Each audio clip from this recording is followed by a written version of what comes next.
على سيدنا محمد اللهم صل على سيدنا محمد اللهم صل وسلم على سيدنا مولانا محمد سيد الأولين والآخرين آمين. رضي الله تبارك وتعالى عن كل صحابة رسول الله أجمعين اللهم كون الإسلام آمين من المسلمين والمسلمات آمين والمؤمنين والمؤمنات آمين وانصرهم على المعاندين رب اغفر لنا منك بالخير ويا خير الناصرين برحمتك يا أرحم الراحمين.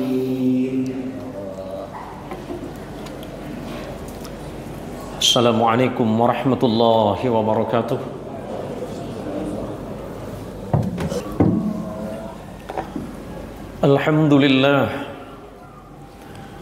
Alhamdulillahilladzi arsala rasulahu bil huda wa dinil haqq.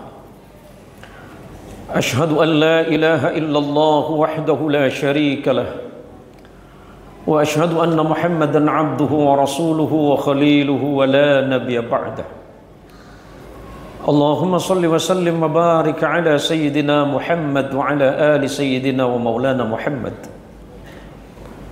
Faya ibadallah usikum wa iyaya binafsi ittaqullah.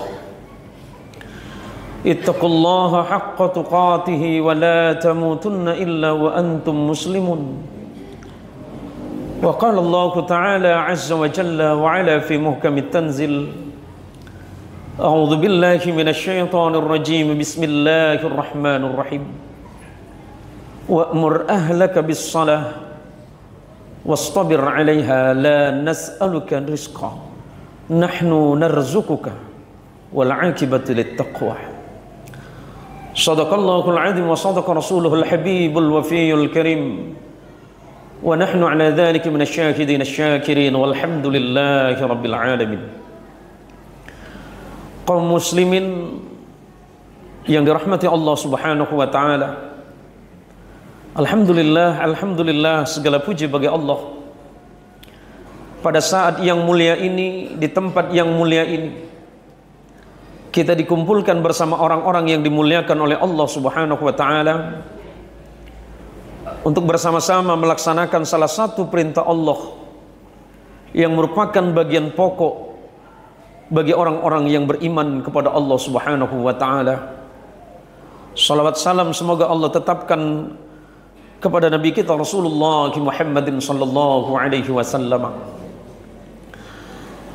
Tidak ada satu makhluk di dunia ini yang tidak memiliki dosa selain Rasulullah Muhammadin sallallahu alaihi wasallam.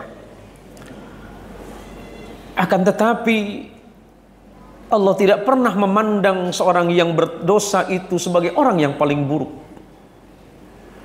Akan tetapi justru Allah memberikan waktu dan kesempatan sebaik-baiknya bagi siapapun yang merasa bersalah kepada Allah. Ketika kita melaksanakan salat, berdiri di hadapan Allah, mengakui seluruh kesalahan dan dosa kita kepada Allah, ketahuilah bahwa pada saat itu Allah memandang kita sebagai satu-satunya kekasih. Maka berbahagialah saudaraku sekalian kaum muslimin yang dirahmati Allah. Kita masih diberikan pertolongan oleh Allah, bisa hadir dan datang ke tempat yang mulia ini untuk sujud kepada Allah. Bukan semata-mata karena kita sehat, bukan semata-mata karena kita kuat dan mampu untuk melaksanakan salat. Itu tidak lebih karena Allah masih memberikan pertolongan bagi kita semuanya untuk sujud kepada Allah. Karena ternyata tidak sedikit di antara kita orang-orang yang diberikan kesehatan tapi tidak diberikan pertolongan oleh Allah. Banyak di antara kita yang Allah berikan kemuliaan hidup di antara sesama, tapi kemudian Allah tidak menolongnya. Ternyata pertolongan Allah yang paling besar dalam hidup kita bukan ketika pangkat dan jabatan kita dinaikkan oleh Allah, bukan di saat rezeki kita diluaskan oleh Allah, tapi justru pertolongan besar yang datang kepada Allah di saat hati kita dibukakan, kita diberikan pertolongan oleh Allah untuk sujud kepada Allah. Karena satu-satunya nikmat yang paling mahal adalah sujud kita kepada Allah Subhanahu wa taala. Bukankah Nabi Muhammad sallallahu alaihi wasallam sebagaimana diriwayatkan oleh sahabat Abu Hurairah, Beliau pernah mengingatkan bahwa kullu ibni Adam khata'un wa khairul khata'in at-tawwabun. Setiap anak Adam itu pasti melakukan perbuatan dosa, kata Rasulullah.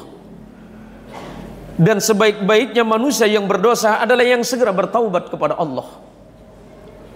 Dalam hal ini Al-Imam Ibnu Rajab Al-Hanbali rahimahullah ta'ala mengingatkan, mana hadis dari Rasul sallallahu alaihi wasallam yang dimaksud adalah ar-raja'una ila Allah minal ma'siyati ila ta'ah.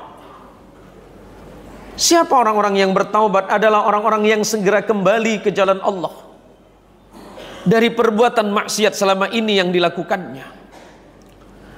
Ada kalanya dan acap kali kita menganggap bahwa bermaksiat kepada Allah hanya sekedar melanggar apa yang telah dilarang oleh Allah Subhanahu wa taala semata. Tetapi kita tidak pernah menyadari bahwa ketika kita mengabaikan perintah salat, sesungguhnya pada saat itulah kita tengah melakukan perbuatan yang sangat dosa yang sangat besar di hadapan Allah.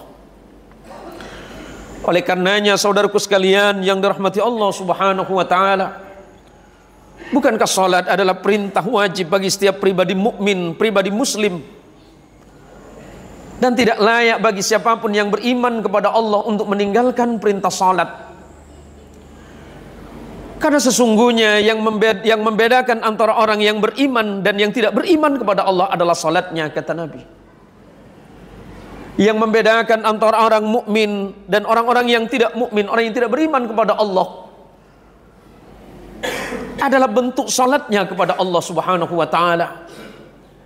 Bukankah menjadi penting bagi kita saudaraku sekalian, setiap hari Jumat para khatib selalu mengingatkan untuk dirinya dan kaum muslimin untuk senantiasa menjaga ketakwaannya kepada Allah. Karena ketakwaan yang sesungguhnya adalah merupakan bekal yang sebaik-baiknya kelak di yaumil hasyr.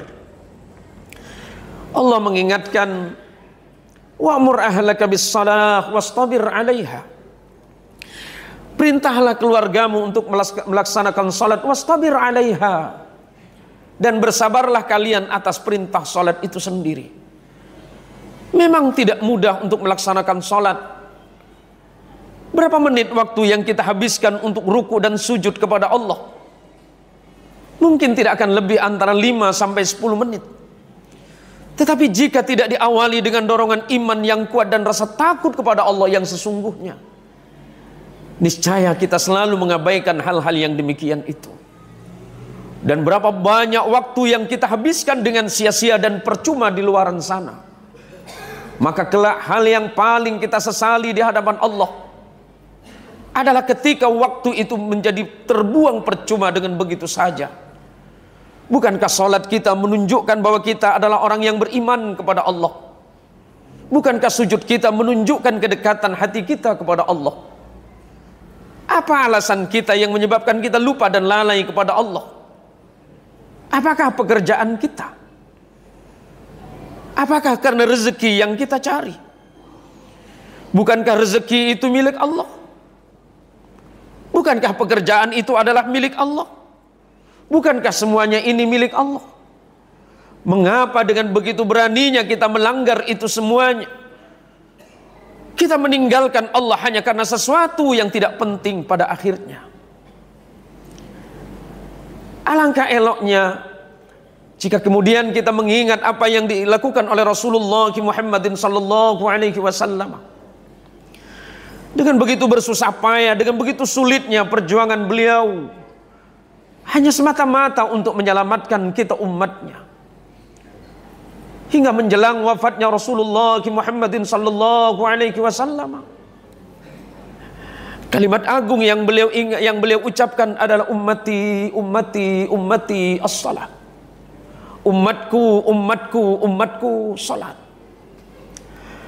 Berapa banyak di antara kita melalaikan waktu hidup kita?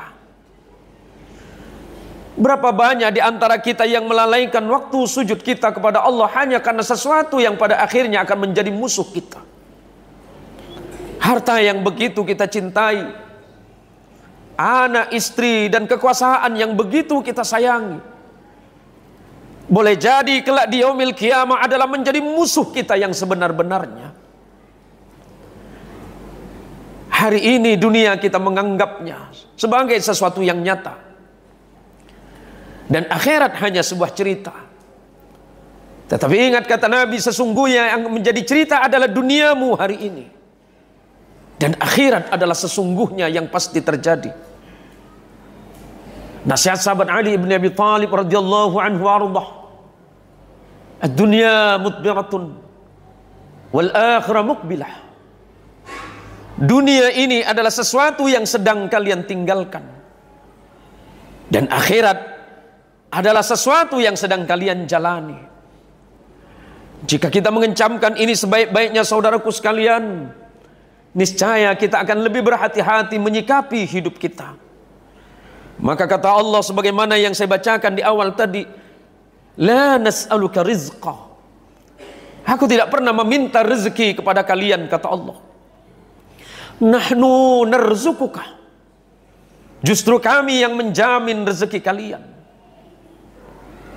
Akan tetapi kenapa hanya persoalan dunia ini, persoalan harta, persoalan materi menyebabkan kalian lupa dan lalai kepadaku, kata Allah. Apakah kalian mengira bahwa harta ini yang akan menyelamatkan kalian di yaumil hasyr? Apakah kalian menyangka bahwa harta kalian ini tidak akan menjadi masalah di hadapanku nanti, kata Allah? Ketahuilah saudaraku sekalian yang dirahmati Allah, usia kita semakin lama semakin bertambah, namun hakikinya semakin berkurang.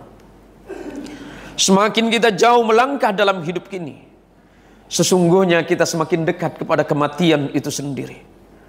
Maka jawaban Allah, karena Allah yang menjamin seluruh kehidupan dan kematian kita. Wal aqibatu lit taqwa. Dan Allah pasti membalas seluruh kebaikan-kebaikan yang kalian lakukan bagi orang-orang yang bertakwa kepada Allah Subhanahu wa taala. Dan sebagai bagian akhir dari khutbah yang singkat ini, Allah Subhanahu wa taala mengingatkan, Bismillahirrahmanirrahim. Wa man a'rada an dzikri fa inna lahu ma'isyatan danka wa nahsyuruhu yaumal qiyamati a'ma. Barang siapa yang berpaling dari perintahku, kata Allah, barang siapa yang berpaling dari mengingat Allah, yang melalaikan salatnya, yang tidak pernah menganggap salat adalah kewajiban mutlak dalam hidupnya, fa inna lahu ma'isyatan danka, maka sungguh bagi mereka sebuah kehidupan yang sulit dan sempit. Hartanya banyak, tapi dia tidak bahagia, kata Allah. Kekuasaannya begitu luar biasa, tetapi dia tidak pernah menemukan ketenangan. Karena apa? Allah menjadikan sempit dalam hidup dan pikirannya. Allah jadikan hatinya tidak pernah tenang. Dan yang paling berbahaya, kata Allah, wa nahsyuruhu yaumal qiyamati a'ma. Dan kelak di yaumil qiyamah, orang-orang yang berpaling dari peringatanku, kata Allah, yang berpaling dari Al-Quran, yang berpaling dari Rasulullah Muhammadin sallallahu alaihi wasallam, wa nahsyuruhu yaumal qiyamati a'ma. Dan akan kami kumpulkan kelak di yaumil qiyamah, mata mereka dalam keadaan buta. Maka kemudian orang-orang ini bertanya kepada Allah, qala rabbi lima hasyartani a'ma wa qad kuntu basira. Ya Allah, ya Rabb, kenapa engkau mengumpulkan kami pada hari kiamat ini dalam keadaan mata yang buta? Padahal waktu kami hidup di dunia kami dapat melihat dengan jelas, ya Allah. Kami dapat membedakan mana yang terang dan mana yang gelap. Kami dapat membedakan antara satu warna dengan warna yang lainnya. Tetapi kenapa engkau kumpulkan kami hari ini, ya Allah, ya Rabb, di hari kiamat ini dalam keadaan mata yang buta? Dengan tegas Allah menjawab, qala kadzalika atatka ayatuna fanasitaha wa kadzalikal yauma tunsa. Dulu pernah aku datangkan Al-Quran kepada kalian. Aku datangkan Nabi Muhammad sallallahu alaihi wasallam. Aku datangkan orang-orang salih sebagai pengingat di antara kalian, agar senantiasa kalian bertakwa kepadaku, kata Allah. Kalian pura-pura buta dan tidak melihat Al-Quran. Kalian pura-pura abai terhadap hukum-hukumku. Kalian mengabaikan ajaran Muhammad sallallahu alaihi wasallam dan membutakan diri terhadap itu. Maka sebagai balasannya, kata Allah, hari ini aku kumpulkan kalian semuanya dalam keadaan buta, sebagaimana kalian pernah membutakan hukum-hukumku, kata Allah. Na'udzubillah, thumma na'udzubillahi min dzalik. Semoga Allah Subhanahu wa taala menjadikan kita semuanya orang-orang yang beriman dan bertakwa kepada Allah Subhanahu wa taala, serta senantiasa menjaga salat dan waktu salat kita, dan tidak pernah mengabaikan yang telah diajarkan oleh Nabi kita Muhammad sallallahu alaihi wasallam. Dan ingat, seburuk-buruknya manusia adalah ketika sampai hukum Allah kepada dirinya, dia tidak pernah melihat itu sebagai kebenaran nyata dari Allah Subhanahu wa taala. A'udzu billahi minasyaitonir rajim. Bismillahirrahmanirrahim. Wal 'asri innal insana lafi khusr illa alladhina amanu wa 'amilus solihati wa tawasaw bil haqqi wa tawasaw bis sabr. Barakallahu lana wa lakum bima fihi minal ayati wa dzikril hakim wa taqabbal minni wa minkum tilawatahu innahu huwas samiul alim. Aqulu qawli hadha wa astaghfirullah li wa lakum wa lisairil muslimin wal muslimat wal mu'minin wal mu'minat wa ya fawzal mustaghfirin wa ya najatat taibin.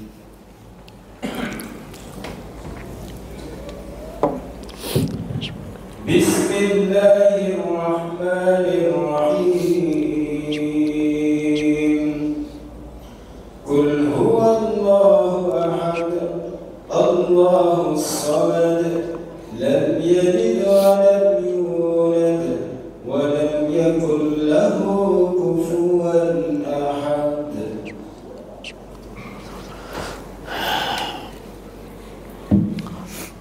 Alhamdulillah.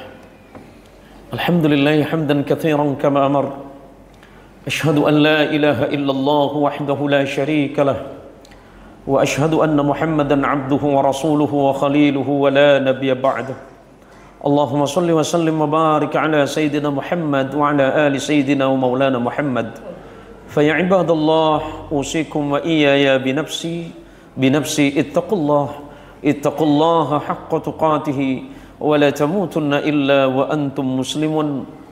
وقال الله تعالى في القرآن الكريم: أعوذ بالله من الشيطان الرجيم بسم الله الرحمن الرحيم وليخشى الذين لو تركوا من خلفهم ذرية ضعافا خافوا عليهم فليتقوا الله وليقولوا قولا سديدا. اللهم وارض عنا عن الخلفاء الراشدين المهديين الذين هم قضوا بالحق وكانوا بهم يعدلون الذين هم أبو بكر وعمر وعثمان وعلي رضي الله عنهم وعن كل صحابة رسول الله أجمعين وارحمنا معهم برحمتك يا أرحم الراحمين. اللهم اغفر لجميع المسلمين والمسلمات، اللهم اغفر لجميع المسلمين والمسلمات والمؤمنين والمؤمنات الأحياء منهم والأموات. اللهم اغفر لنا مغفرة كثيرة من عندك وارحمنا إنك أنت خير الراحمين. إلهنا ذنوبنا إليك صاعدا ورحمتك بنا نازلة يا رب الأرباب ويا ملك الملوك. اللهم طهر أعيننا من الخيانة وقلوبنا من النفاق وألسنتنا من الكذب وأعمالنا من الرياء وأموالنا من الربا يا ذا الجلال والإكرام. اللهم ربنا ظلمنا أنفسنا وإن لم تغفر لنا وترحمنا لنكونن من الخاسرين فانصرنا على القوم الكافرين برحمتك يا أرحم الراحمين. اللهم ربنا آتنا في الدنيا حسنة وفي الآخرة حسنة وقنا عذاب النار. عباد الله، إن الله يأمر بالعدل والإحسان وإيتاء ذي القربى وينهى عن الفحشاء والمنكر والبغي يعظكم لعلكم تذكرون. فاذكروا الله العظيم الأكبر والله يعلم ما تفعلون. أقم الصلاة.